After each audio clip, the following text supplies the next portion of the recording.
Assalamualaikum warahmatullahi wabarakatuh. Alhamdulillahi rabbil alamin. Allahumma salli wa sallim wa barik ala sayyidina wa maulana Muhammadin wa ala alihi wa sahbihi ajma'in. A'udzu billahi minasyaitonir rajim. Rabbi syrah li sadri wa yassir li amri wahlul 'uqdatam min lisani yafqahu qawli waj'al li waziran min ahli. Ya Fattah, Ya Alim, iftah alaina futuhal arifin, birahmatika ya arhamar rahimin. Pemirsa channel Ansor Prambon yang dirahmati oleh Allah Subhanahu wa ta'ala. Puji syukur pada Allah Subhanahu wa ta'ala atas segala limpahan rahmat, nikmat, dan karunia yang kita rasakan sampai saat ini. Mudah-mudahan nikmat-nikmat tadi, rahmat Allah senantiasa menyertai langkah-langkah kita ila yaumil qiyamah. Salawat serta salam senantiasa kita haturkan kepada junjungan kita Nabi Muhammad sallallahu alaihi wasallam beserta keluarga, sahabat, dan pengikut-pengikutnya ila yaumil qiyamah.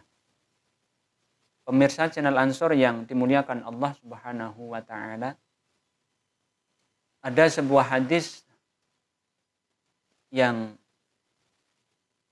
perlu kita ketahui bersama tentang betapa rahmat Allah niku maha luas. Rasulullah sallallahu alaihi wasallam bersabda, Al-fajiru ar-raji rahmatallahi ta'ala aqrabu ilallahi ta'ala minal abid al-muqnit. Yang artinya orang yang fajir. Orang fajir niku orang yang senantiasa melakukan kemaksiatan kepada Allah meskipun maksiat-maksiat kecil.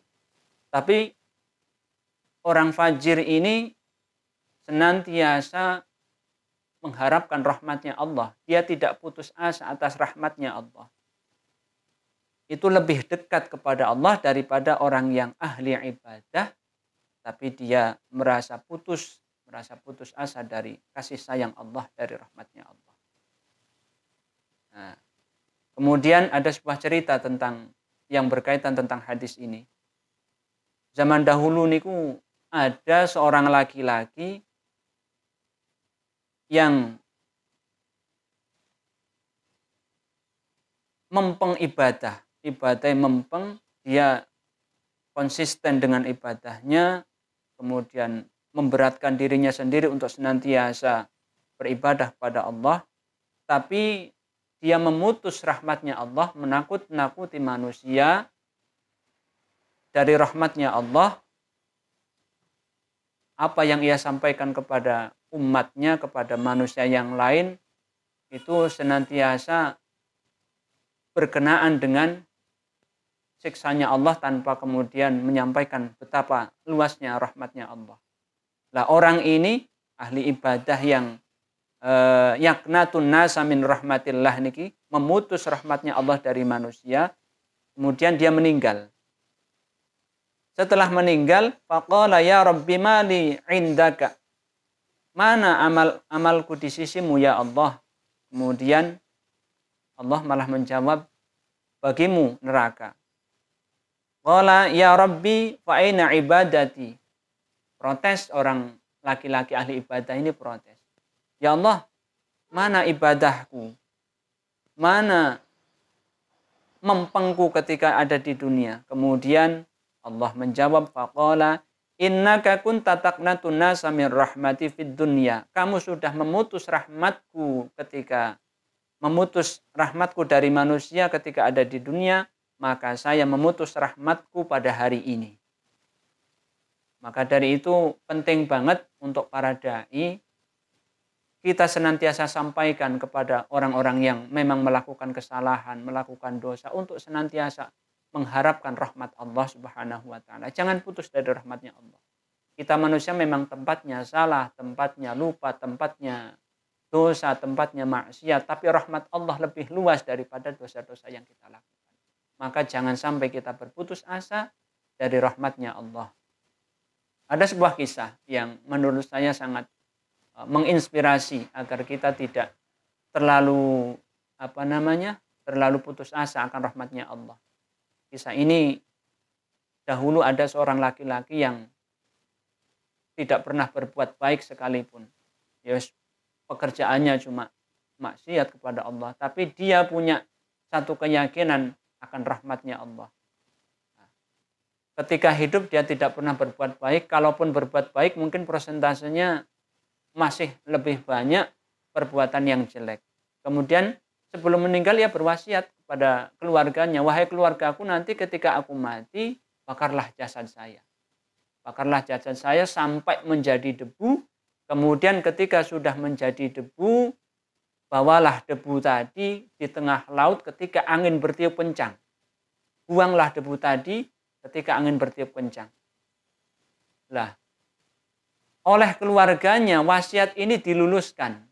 Artinya dilaksanakan apa yang diwasiatkan oleh laki-laki tadi. Setelah dilaksanakan, dibuang abunya di tengah laut, laut lepas dalam keadaan angin yang bertiup kencang. Kemudian Allah